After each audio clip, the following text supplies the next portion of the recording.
Hello, hello again. Hi, Janji. It's good to see you. Yeah, good to see you as well. We have another juicy topic today, haven't we?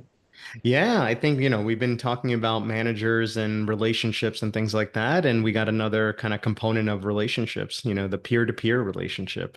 Absolutely. So this is the Own It or Quit It podcast, the career wake-up call. And we are in this mini series within the podcast, which is about, all about the challenges managers have. And today we talk about how you can support yourself and how you can get support as a manager. And we talk about a very specific angle, which is getting support from those who you are not in a line management relationship with from your peers. Yeah. Yeah, I think one of the things that we always think about is who are those people that we can work with that are not your managers, right? And sometimes conversations that you want to have that you need to have a trusted network within the company that, Yeah. of individuals, and those are your peers, a lot of times. So I guess we'll start off with icebreakers. We always reflect on times, in our careers that we've had something like this. So tell us about, a time for you, Janji, where you had a peer network and where you felt supported and maybe how that came around. With pleasure. So, we worked for the same company where there were a lot of fantastic people, and my love and kudos to all of you if you're listening to us. But I like to call out specifically two people who were my strongest network when I've been closing my journey in my corporate life, which was an emotional one, a difficult one for all of us. We've been kind of making a change, all three of us at the same time. And as we've kind of prepared for this change, we decided that we're gonna just show up each week for a half an hour for each other. We lived geographically differently, two of us in the UK, one in the US. And we showed up around the Friday virtual coffee as a support network, as kind of trying to make sense of everything that was happening around us. And soon it became a muscle building team where we've been, the sounding board for each other about things that we were planning to do. When we started to cheer for each other for new things we've kind of went on to. And, fast forward 3 years, we are still together as a team, and we meet every other Friday, and and I don't think we've ever going to stop that. Now we've kind of moved into celebrating life and bringing, just talking about the joy, the fantastic things what we are doing. And if any of you are following my LinkedIn newsletter, the Career Journal, you will see two constant names that are always there commenting, cheering on it. Well, from those people, two of those are this peer network, which I'm gonna be forever grateful to have met them and work with them. Yeah, it So almost how feels about like they're like a foundation of trust and support yeah. and good times and bad times, right? They're always there. Yeah, and sometimes common sense as well, right? So people who with whom you can let your hair down a little bit and just kind of make sense of things that are happening around you. So, if you guys don't have a strong peer network, from my experience, I could really deeply recommend it. But over to you, Jason. So tell us about Yeah. your peer network experience. Yeah, the same company we were talking about, there was a time where I first came into the company and it was on a leadership rotational program, which meant that we were moving around from country to country. And, at times that can feel very lonely, right? Because as an individual, I'm part of an organization, I'm part of a team, let's say in the US.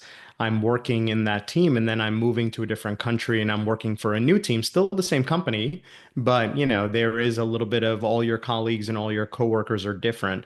Well, the people that were in this rotational program, while we were all placed in different places around the world, we maintained a peer network. So this is a little different where your peer network isn't necessarily the colleagues that are sitting next to you or in the meetings with you on a regular basis. These were almost a virtual network of people, and it was a small group of us. It was about four of us at the time when we were first starting this program, and we would essentially have monthly check-in calls and it would range everything from how is your manager, what are you dealing with versus, cultural stuff. We're in different countries. I've never dealt with this cultural dynamic. What do you guys think? How should I proceed?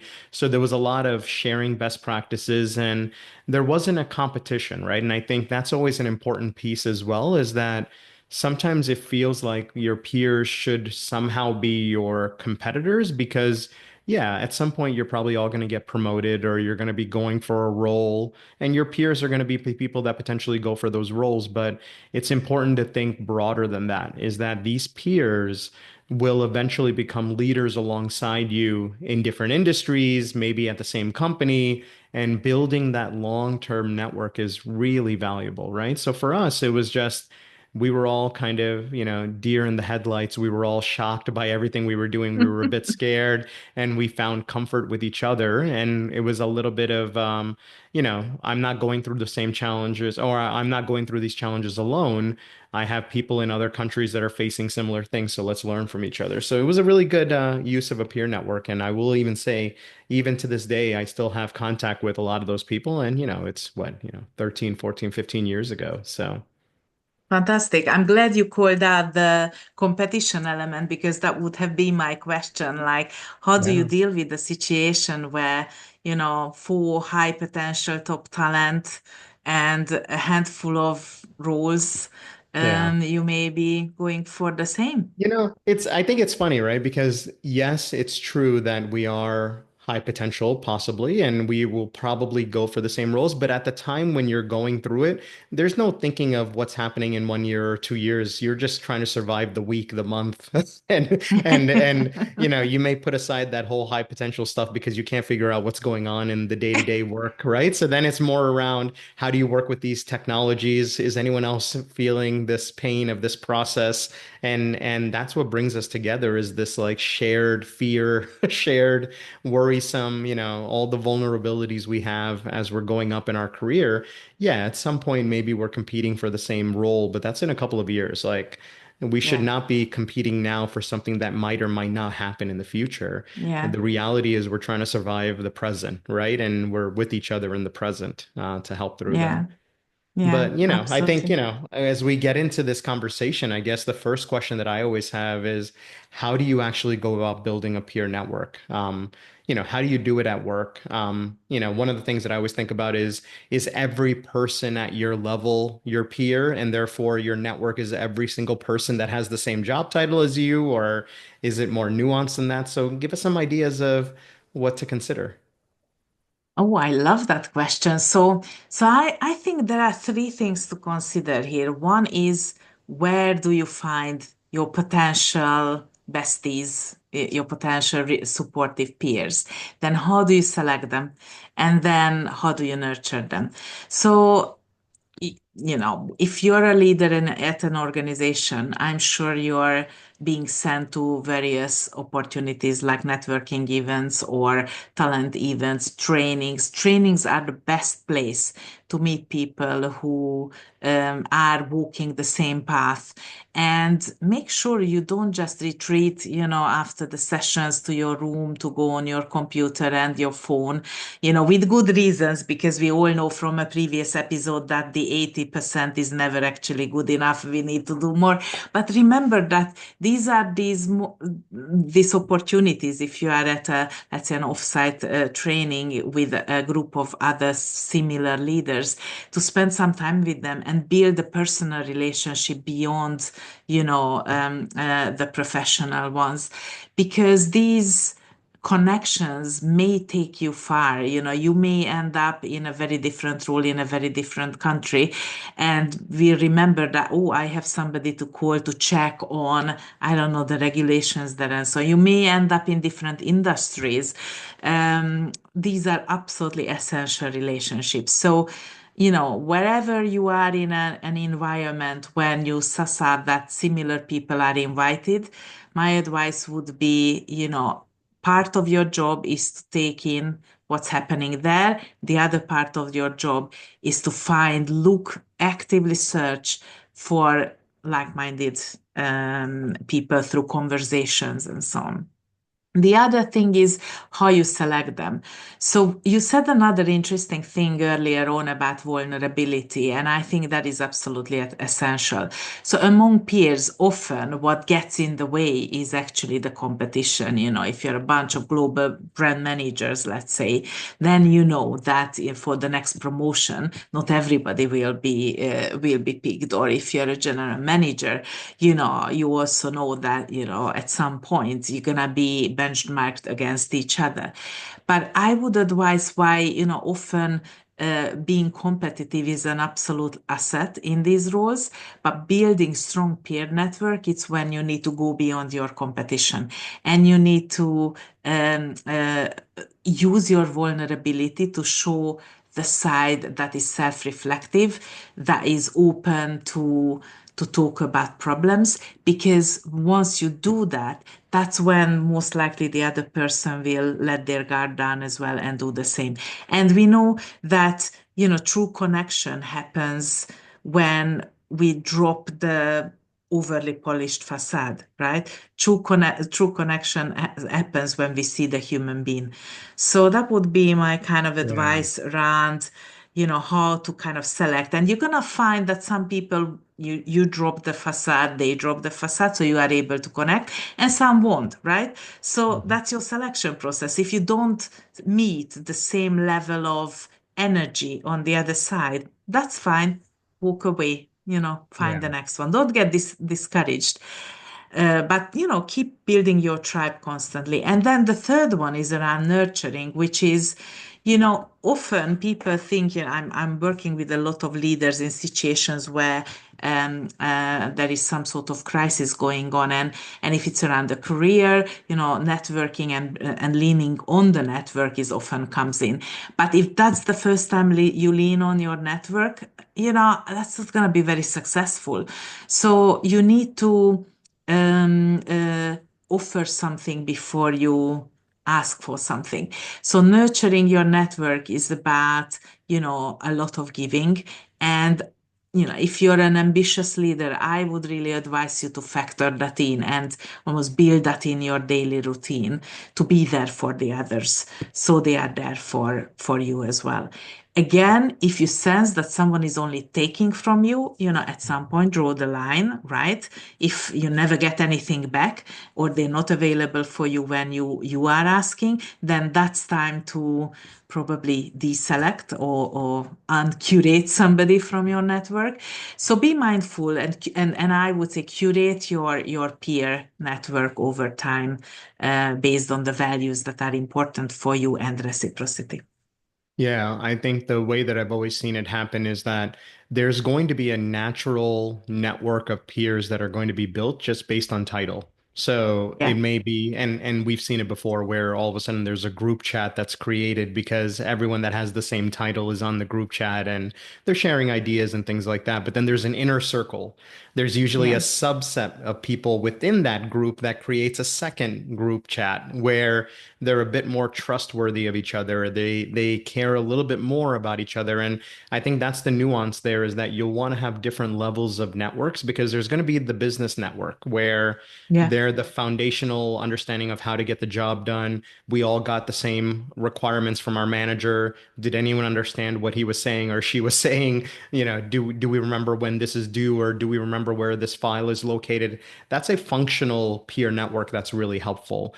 But the one that's more of the emotional connection, the I'm going through some challenges. I just got some feedback from my manager that I'm trying to understand. There's probably a smaller group of peers that you can trustworthy and go to get that. And I think you mentioned a really important one is that don't always extract value, provide value also. So if you're the person that's only reaching out to the network when you need something, people will see through that. And you may find yourself being deselected out of the network without even knowing it, right? Where yeah. you are not part of the inner circle chat that had just got created where you're excluded from it. And it may be because you're only finding value when you need it It's a bit selfish. But some of the strongest peer networks I've seen is that when people proactively reach out because they see someone either having a tough business conversation and Yeah. they want to just extend, hey, great job there. I know that was a tough conversation. Nice job getting through it. That stuff matters. And I know, people value that. And I've seen it in different work situations. That stuff matters big time. And in fact, if you want to build, really deep connections, then don't miss the opportunity when you see someone being really down to reach out Yeah. and lift them. I anyway believe more in a world when we are lifting each other rather than stepping on each other's head, but that's another story. Yeah. But I think people who got a helping hand in a moment of need, they're not going to forget that. So let's watch out for each other. I think that's definitely gonna create a better That's work. that's But right. I also wanted to ask you along those lines about what happens when your peer becomes your boss. So that changes a little bit the dynamic or not. What do you No, it think? does. It does, right? And I think you would be lying to yourself if you said it didn't. So I think I've been in this situation, for example, where I was a peer, and even when we were in Europe together, there was a moment where I got a role where one day I was a peer of everyone, and then all of a sudden I was the manager and I was leading that team. I think the first thing is that it should not be a surprise because you should be building trust and credibility with your peers ahead of time. So when they see something like that happen, for the most part, people should be happy for you. Because if you are a person that's been a trustworthy member of that network, there should be a level of, congratulations. We're excited for you. It doesn't mean that they can't be frustrated that they didn't get the role or anything. And I think human nature is that if there's multiple people that were up for that role and they didn't get it, at least there's a little bit of, at least it was you. And it was at least someone that was a friend of mine that got the role, right? So that's always a positive. I think once you find yourself in that situation, there's some important things to do. Is the first one is that you need to maintain fairness in how you manage that team. So the reality might be that you're a peer of, let's say, five people, but you're really close to two of them. And now you've Mm, become the manager of all five. You can't show favoritism. So you need to have a really strong self-awareness of, I'm going to treat all of these relationships the same now because the dynamic has changed. I'm now the manager of this group. It's okay to still be friends with people, but now we're talking about business. And I think you almost need to be hyper aware because others will be aware that you mm, used to be peers and really close friends with these people. So if you show any type of favoritism, you start to lose trust and credibility with the larger team. So there needs to be this kind of obvious self-awareness that you have to have.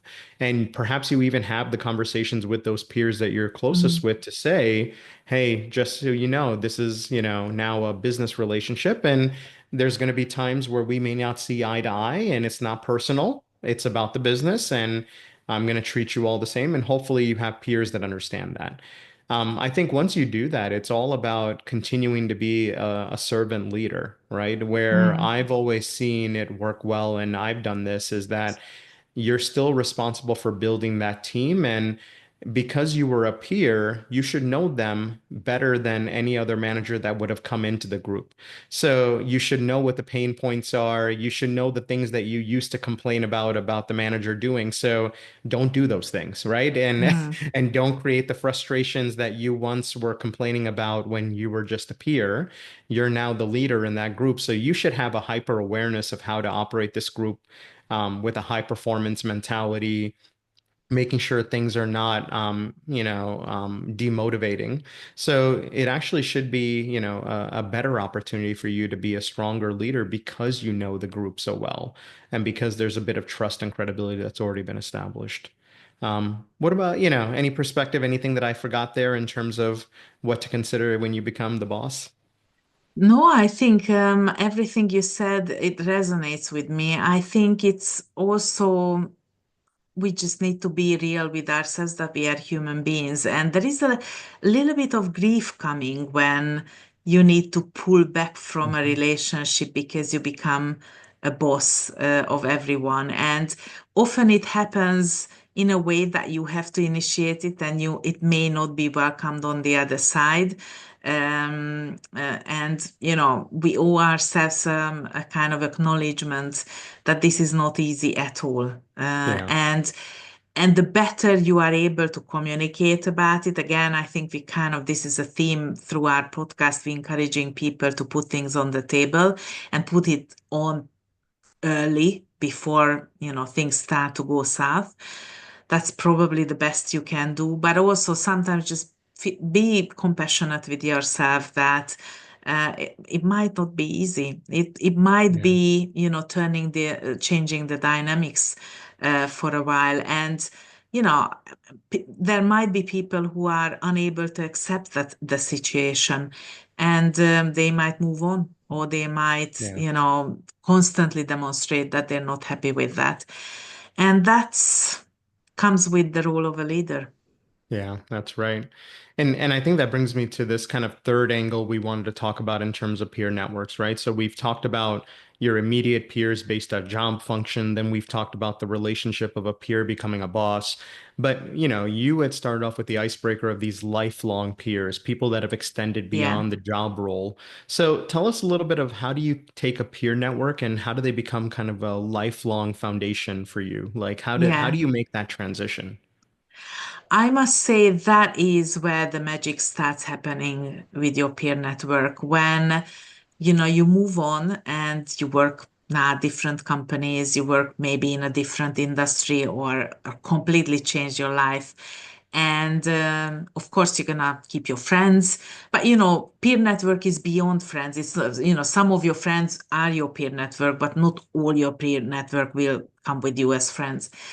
And then one day something happens and you need information, or you'd like to better understand somebody, or you need a bit of mentoring because there is a new project you want to prepare for. And you have a phone number to call, or you have an Mhm. email address to reach out to. And there is somebody on that other line with whom you already have a relationship that you've nurtured long enough. And you're going to get invaluable input. Mhm. And that's where you see that actually you wouldn't have that without the investment in the peer network that you've done over the years. So, so I think, if you are early on building your peer network, Mhm. trust us that the day will come when you're gonna have people around the industry, around the world, maybe even, and you can lean on them, and you can be that person for them as well, who brings that invaluable information. Yeah. I So I think you're so right because later in your career, the strength of you as a leader is also dictated by the strength of your network. So I've yeah, seen so many people in senior leadership roles where the value that they bring to the table is I actually know somebody that can help us with this problem that's not at this yeah, company. Or we're dealing with trying to do something we've never done at this company. I actually know three people that have done this somewhere else. So I can bring them in, I can have them become a speaker, or I can just run ideas by them. So I think it's incredibly valuable because it almost is an extension of who you are as a leader. exactly. If you get to a senior leader role and you don't have a network, it might also be an example of you may have left too many people behind on your way to Yeah, the top, right? And maybe they were all transactional and you didn't extend your network out and it will become a limiter at some point because I think the best leaders are the ones that have industry contacts. They have people that they know, but it's only because they used to work with them 15 years ago when there was no benefit of working for them outside of just being a friendly person, right? And then yeah, they extended and they became senior leaders at different companies. And now all of a sudden I know CEOs and I know CMOs and I know different people, but yeah, actually they were just ABMs with me, associate brand managers at some point in our career, and it never was intentional, but here they are, right? And now that's the absolutely. strength of you. Yeah. And so true that, if you show up and, I, as an HR person, super focused on talent. I often did that when we hired a top talent from somewhere and we've kind of already got to know them and they were, proved that they are an excellent cultural fit. I took them for a coffee and I told them, so who do I need to get to know in your network? And I remember, conversations when shining guys popped up and they immediately could name a few people who Mhm. they believed. And, talents recommending talents, that again, I fundamentally believe that that's a really good recommendation. And it's been always suspicious when someone couldn't name a person. Like, why is that? You never made any connections, or you just don't want to give that away. So it's an Mhm. interesting thing how, in a world of human connections, Yeah, your peer network, the quality of your peer network starts to speak for your quality that's as right. well. Yeah, so almost think about it. If you're early in your career, be vulnerable, be helpful, and help those around you because you never know. Fast forward 5, 10 years, those people you're helping might be very senior people. You yourself might be a very senior person. And that vulnerability that you showed when there was nothing to gain from it will pay off dividends later, right? So it's almost like you're investing in the Absolutely. future and curating these people as you go through your career. So yeah, that's the power of this. So that's why we talk about Absolutely. peer-to-peer network, right? Oh, I love that. It kind of made me feel like I want to reach out and write to some of my peers, which takes us to That's our right. homework, right? So, what's our Yeah. homework for today? Yeah, I think the obvious one is try to write down 5 people in your peer network today that you would be able to call if you had a major business dilemma or leadership dilemma. So this might be something about, whether or not you have 5 people to name. And if it feels like it's a stretch to think of 5, then that probably is a sign that you need to extend your network a little bit more. But try to write down who those 5 people are, and then maybe over the next 2 weeks or so, reach out to them because you have nothing to ask, right? And see how they're doing. Because if you do want to reach out to them when you have the business issue, you should already have an established relationship that was not based on anything, right? So contact them now, check in with them, see how they're doing. Maybe it's been a few years since you've contacted them, but now is a great time to reconnect those things because those might be individuals that are your lifeline and when you have those career crossroads. Absolutely. Absolutely. And you might even want to ask them, what can I do for you? So, That's you right. never know what doors an offer can open. And it's so funny, Brilliant. Junji, you and I are an extension of that peer network, right? Because if you think about it, we worked together, almost a decade ago. We're now doing a Exactly. podcast together, and it's because we were just helping each other out as colleagues at one point, right? And now look at us. Absolutely, absolutely. I'm so glad you're mentioning that because what we are doing here, we are kind of putting each other on spot and sharing, about each other's talent and creating an opportunity for our audience to get to know Yeah, each other. So know that's us, right. yeah. I'm loving this, Jason. So thank you so much for being in my peer network. Of You're an course. absolute gem. I'm very proud of having you in my Yeah. network. I appreciate it, and the feeling's absolutely mutual, right? So again, if you're listening to this and you have a big old smile on your face, then reach out to those people that, that make you shine and that help you grow. And if you're a little nervous because you heard this and you can't name 2 people, then go ahead and be friendly with others. Yeah, exactly, All exactly. right. Brilliant. All right then. So let's close the topic and we see each other next time with a See you next new time. episode. All All right, right. take care. Take care. Bye bye.